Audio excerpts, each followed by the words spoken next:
So let's just have a look at the clip and see what you think. Do you know Sarah? I don't know. Okay. Sarah went missing. I just have a quick question. Yeah. Is this his house? Yeah, so this is what's called an urgent interview because they want to find out where Sarah is, if she's alive, safe and well. I see, so the priority is talking to him rather than getting him to the police station? Absolutely. Okay. Normally they take him straight away, but they want to stop. This is your chance. Tell us where she is. We can get her back. Okay. Sarah went missing on Wednesday. And her parents, obviously, and her family are really worried about her now. The inquiry that's been conducted so far has led us to come and speak to you about it. So, do you know where Sarah is? No. Right. Okay. Do you know anything about what happened to her? I know that she went missing up in London somewhere, about a week ago or so, just from what I got on the news. Okay. What do you think of his demeanour at the moment? One thing that immediately occurs to me is the very fact that he's a policeman. He knows what's up, he knows what's going on. As a police officer, I'm sure he knows how the system works. So I think he's sitting there trying to look as innocent as possible. Yeah. But actually, there's probably emotional turmoil going through his head. What do they know? What do they have on me? They must have something. So what is it? And how can I weasel my way out of it? Yeah. Honestly, I just find this really hard to watch. I'm of a similar demographic to Sarah. I remember when this happened, my mum was calling me every day, giving me updates. It really hits home, I think. This person who's in such a position of power, knowing that he abused that power, just denying it all. It really gets to me. Let's just see the end of this clip. This interview's just about trying to find her. Because she's been missing for a while now. I'm sat in handcuffs and I know her. So you must have something to say that I know her. And we believe that you've been involved in her disappearance and taking her away from her family. Okay. So we are trying to find her. They're trying to appeal to his good nature, aren't they? They're trying to appeal to some sort of human emotion. It just fills me with like a rage, knowing what comes next. Yeah. The other thing that I think is also interesting here, so he's a firearms officer. So firearms officers are used to, when they deal with people, it can be very confrontational. And yet these police officers here, the detectives interviewing, were very calm, very measured, asking simplistic questions. So there's none of that police on police confrontation, or he would be completely out of his comfort zone here, I would think. So I've got another clip I want you to see now. And this is when he is now trying to give an explanation. In financial, and I've been lent on by, I don't know who they are, a group, a gang, whatever. And they told me, right, I need to go and pick up girls and get them to them. It then came through that they're going to harm my family, take them away, and they'll use them instead. At that point, I had no option. Try and find somebody. I was told a place to take her. That's it. That is all I know.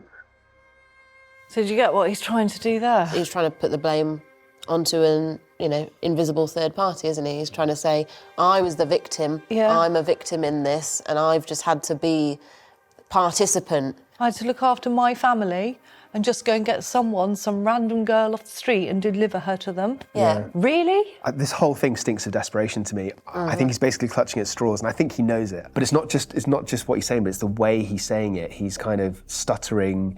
He's obviously thinking quite carefully about what he's saying. But I also think he's kind of going, well, that's it. I've given you that information. He's kind of pushing himself backwards as if I'm being really open and I've given you everything, so what else could you possibly want from me?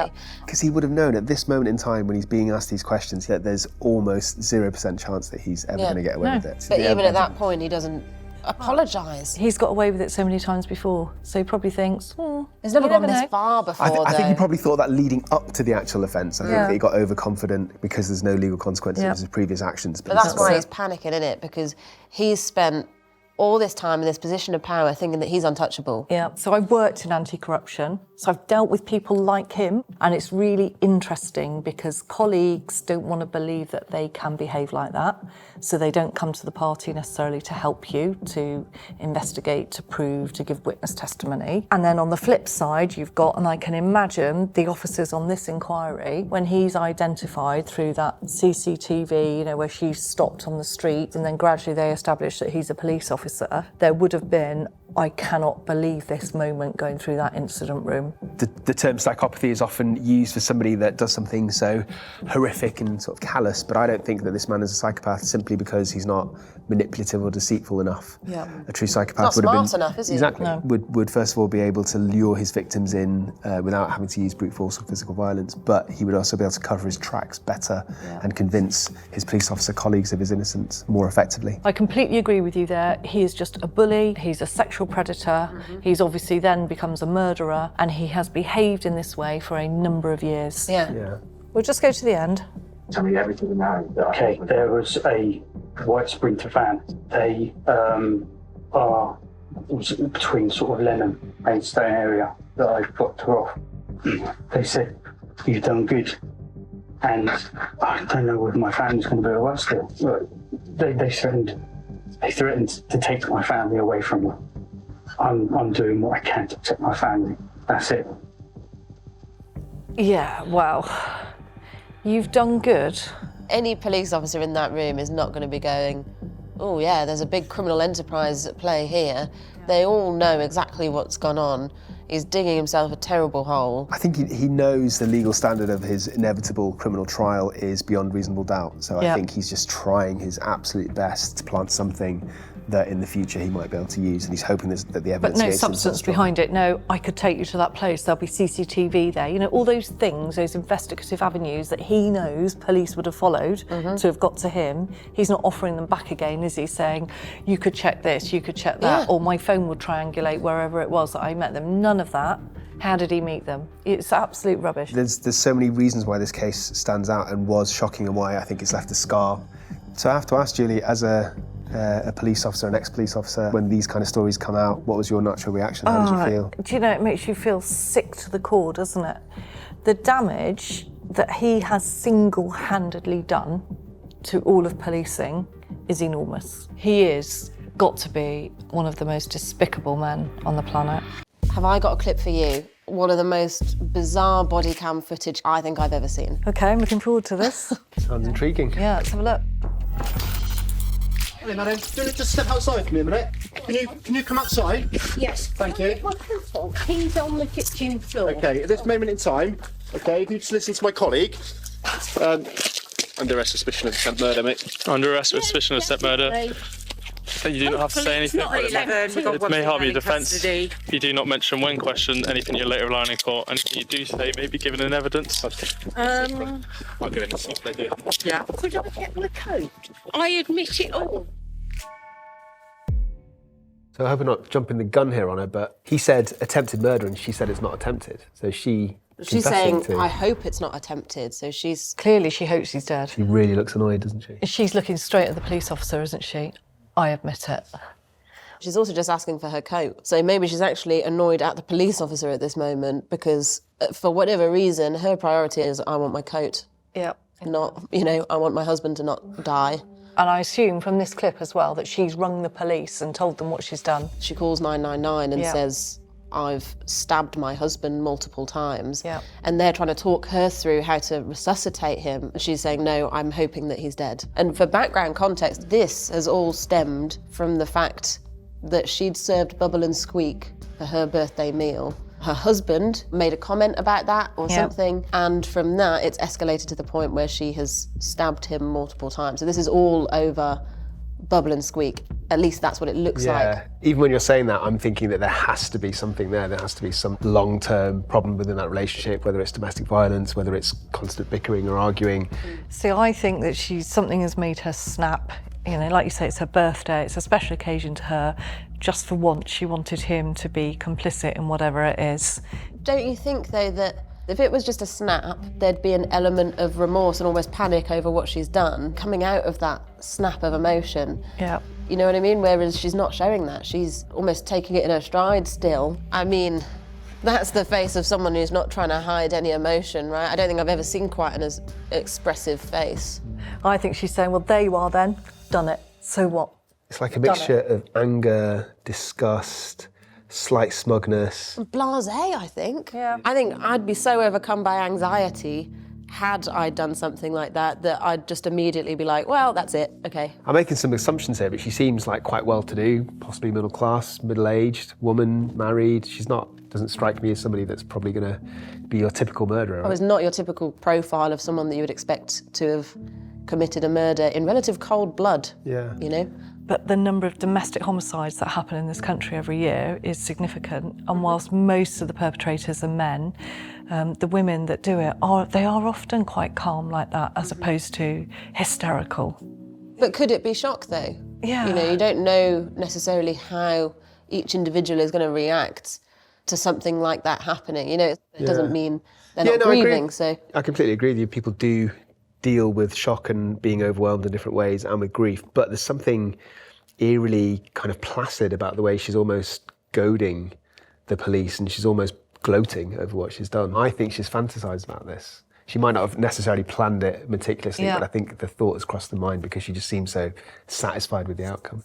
That's really interesting, because as a detective, I don't think anyone would go in saying, have you fantasised about this before? Has that gone through your mind when they go in to interview her a bit later on? Yeah. So there's actually a second clip, and I think that this is going to shed a little bit more light for you both on the background of this case. Right. Yes, I stabbed him because he's an aggressive bully and nasty, and I've had enough. Let's pause that there for a minute, sorry. I'm just thinking that she is there saying, I've got control now. He has behaved like this to me, I've stabbed him, and she's probably, the implication of what she's done hasn't sunk in, but what she's saying is, I've got control back. I'm sure you both heard of the phrase battered woman syndrome, so it's not a legal term, but it's an informal way of using a defensive provocation, loss of control, where you can prove that there's been a long history of being the victim of domestic abuse. Then that might be used as either defence or mitigating circumstances. Yeah, to reduce from homicide, from murder to manslaughter. But what's important in this case is that she's alleging this, but there is no proof. And actually, there's allegations of abusive behaviour from her as well as from her husband. And to add to that, it doesn't feel like Penny is saying that her life was in danger at that moment in time, right?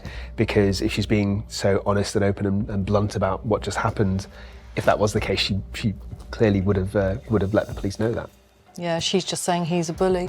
And it does feel like what we're seeing is actually genuine because she hasn't tried to manipulate the situation. She's not cold or calculated enough to suggest that she was acting in self-defence. No. I think a lot of people would have done And that. she's called up like immediately, so she's not like taken a minute to sit back and think, oh, I've got to get my story together. If this is an act, then I'd be really impressed. Let's watch on.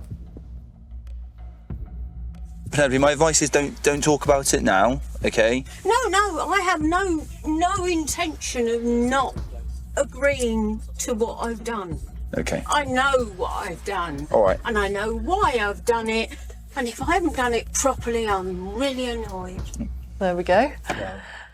Okay. That's what, like, when I watched that, I was like, I can't believe that. It's really just not the typical arrest video that you see. But do you see what I mean, though, when I said that this is shocking? Because, again, and you'll probably have more experience directly of this, Julie, but to me, just watching that, it's like, immediately, that's the court case closed on her.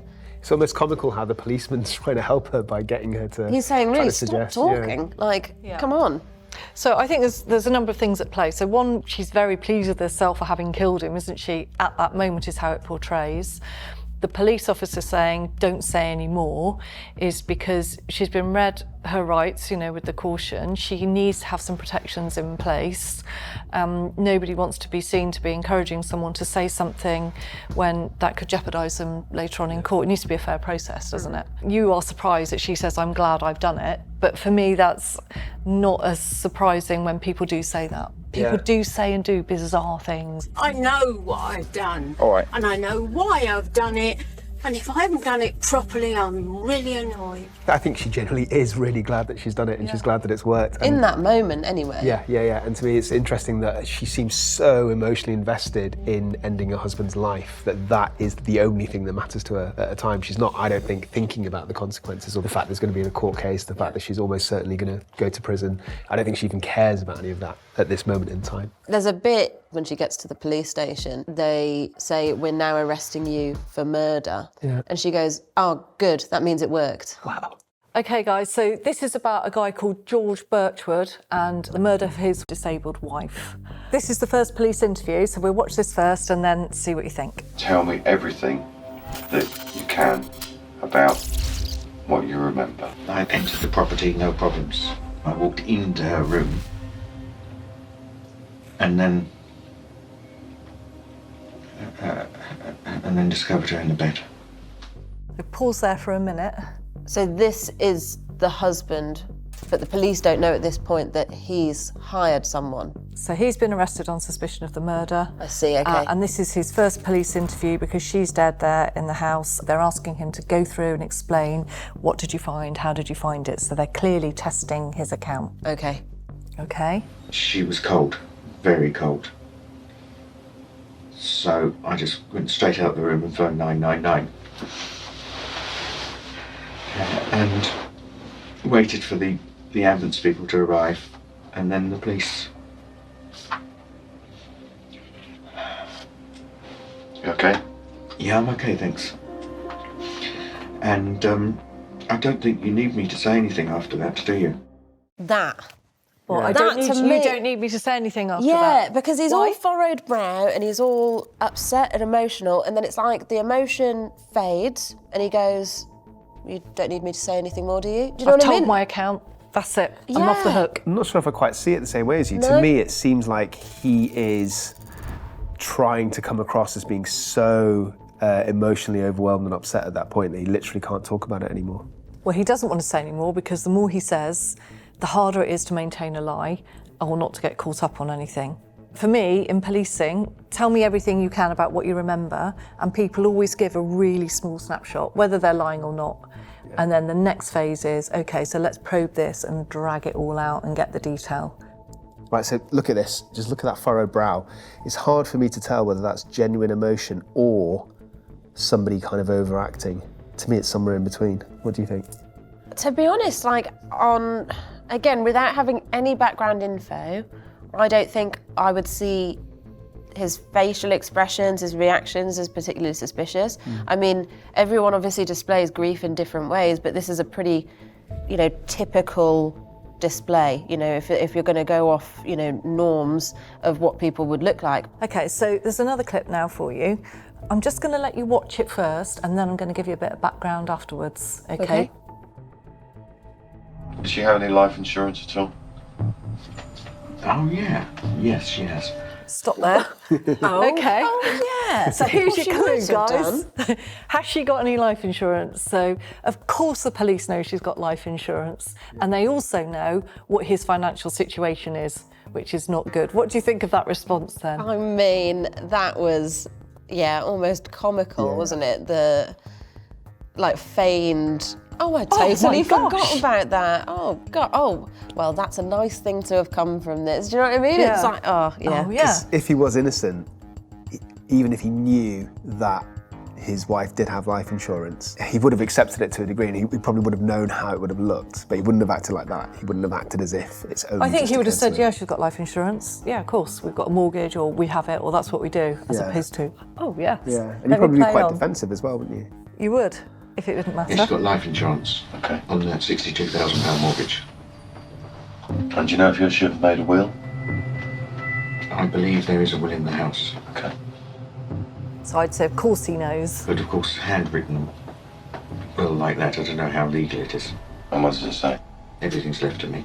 Everything's left to you. Oh, I bet it does. And do you help me out financially where you're at the moment? Financially, Are you in debt? oh yeah, I'm always in debt. That's To the me. tune of what? In total? £62,000. Wait for it. Maybe approaching 100 grand. There we go. I mean, just those circumstances in themselves doesn't indicate that any individual's guilty, right? But I think we're all picking up that his reaction, especially that first bit, was just a little bit too forced, wasn't it? So one of the most important things with any homicide is what's the motive, isn't it? So if you are going to kill or have somebody killed, why is that? Yeah, I think like the detail of him picking out like, oh, there's a paper will, don't know how legal that is there. Do you know what I mean? I just, if I'm trying to put myself in the position of someone who, as he's trying to claim, has just come in and found my loved one Cold, dead. cold, dead, call the ambulance, call the police. Yeah, and I don't need to say any more. The absolute trauma of that. But if I try and put myself in that position and I was in a police station and they started asking me about the will of my partner and, you know, my financial situation, I think a more natural response, how I would respond, would be like, why are you asking me about this? Like, do you know what I mean? I wouldn't be able to process, but he's immediately going, oh, I wonder how legal that will is. Do you know what I mean? It's too... Yeah. It's almost like he's already thought this through, rehearsed it, practiced it, and is already trying to form like the circumstances, his narrative, to make him not seem guilty or culpable. It's too clear. I mean, and he also claims at one point, he's like, oh, I'm not sure if there is a will. And then not only is he then moments later sure that there is a will, he also knows that it's a handwritten will. And that everything's left to him. And in fact, he's studied that will to make sure she's written it properly and left it there for him, hasn't he? Do you know Which what makes I mean? me wonder what the will is about. Like, so that if there is a will and if it's written in her handwriting, did he coerce her? Did he? Exactly. Actually, it generates a load more questions, doesn't it now? Yeah.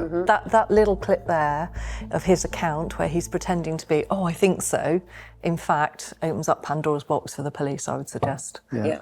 So as people who analyse the behaviour of others, which you guys obviously do all the time, would you be happy with the way he's given his account? I suppose I'm a bit hesitant because I think that there are some elements of what he's done and said that are a bit suspicious, and I think the three of us have highlighted them together. But I also think that we have to be careful to not be too presumptuous about how any one individual might react, because we don't know what his baseline state is usually like. People have like characteristics, tics, nervous tics, and just strange ways or unusual ways of reacting to things. So that in itself might indicate suspicion, but it shouldn't indicate guilt. But as a layperson looking at that, I am highly suspicious, yeah.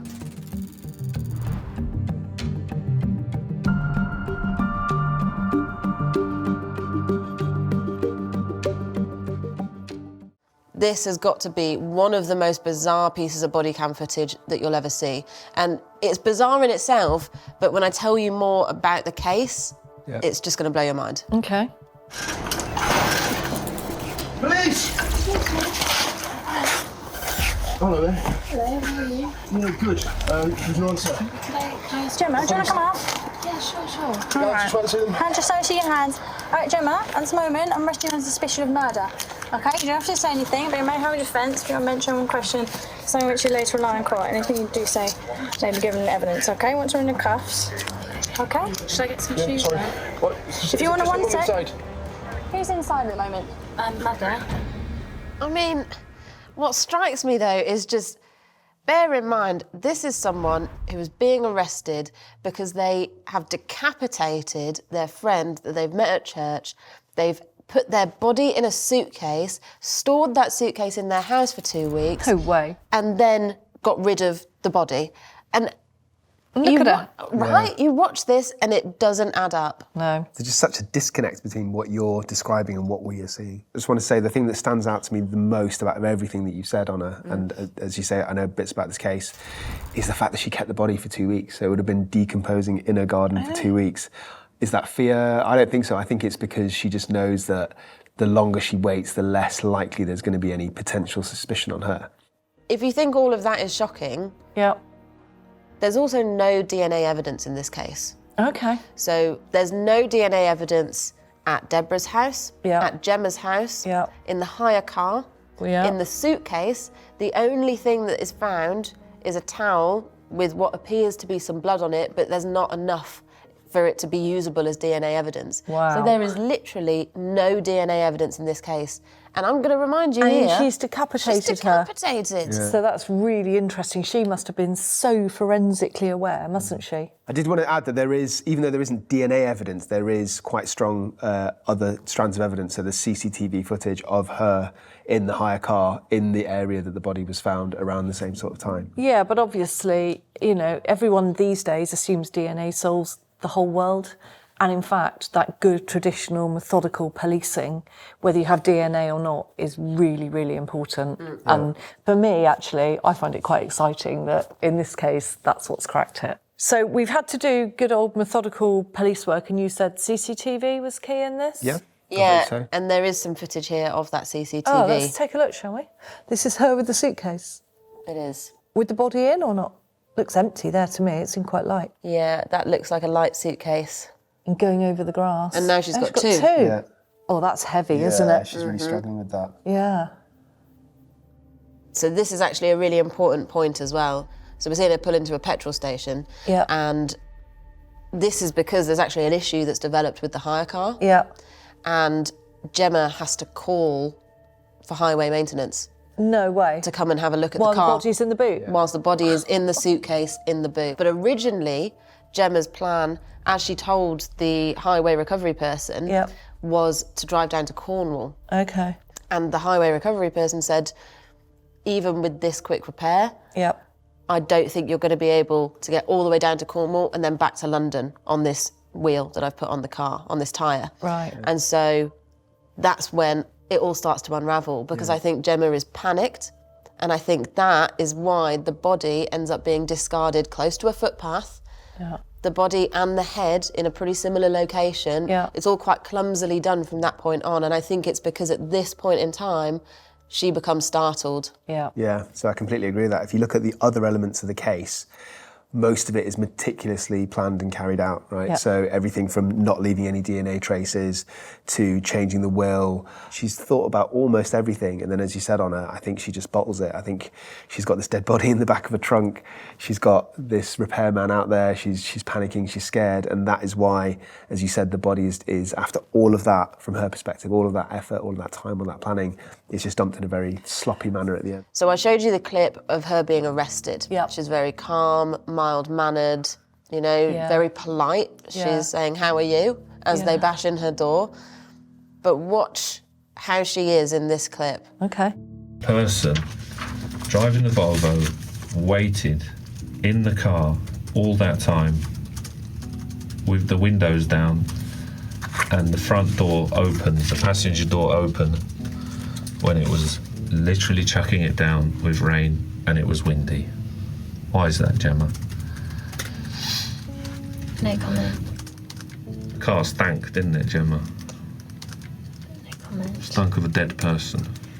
No comment. Stunk of Deborah's decomposing body.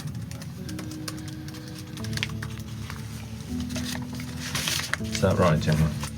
No comment. So I do think it's interesting. She's still being relatively mild-mannered, but the niceties are gone. I was also really interested to hear what you thought, Julie, about the method of questioning, because I think that's an interesting one, to say it nicely. So, I mean, the fact she's saying no comment, she was never going to say anything else, was she? No. And I think she's concentrating on saying no comment because I think her natural disposition is to be engaging with people in a nice way. I'm a nice person, like when she was arrested, how are you? You know, all those things, whereas this is hard for her. I think that's why she's changed. And the method of questioning, so we're in the challenge phase now of this interview, aren't we? We know all this stuff. They've been through all this in the interviews. The reason those windows were down, the door was open when the weather was horrific, is because you couldn't bear the stink and you didn't want that repair guy to smell it either. But it strikes me as someone who thinks they're more intelligent than they perhaps That's are. what I think. Yeah, I agree with that. Yeah, and also she thinks she's got the upper hand. You're boring me now, telling me all this. Yeah. No comment. It's almost like there's a background air of arrogance, but she doesn't want it to leak out because she knows it's not going to look good. Yeah. And I think at this point, she still thinks that she's going to get away with it. Yeah, I think you're right. Just goes to show you should never judge a book by its cover, right? No. Absolutely. I think that's why this case is so fascinating, though, because, you know, we talk about there's no typical criminal. Do you know what I mean? People involved in criminality are more likely to commit those extreme offences of murder or become victims, aren't they? She is a young woman. Yeah. She has no known criminal history. She lives with her mother. Lives with her mother. She goes to church. Yeah. She's made friends with this older woman through the church. Do you know what I mean? Yeah. None of this makes sense in a way that you'd expect it to. No.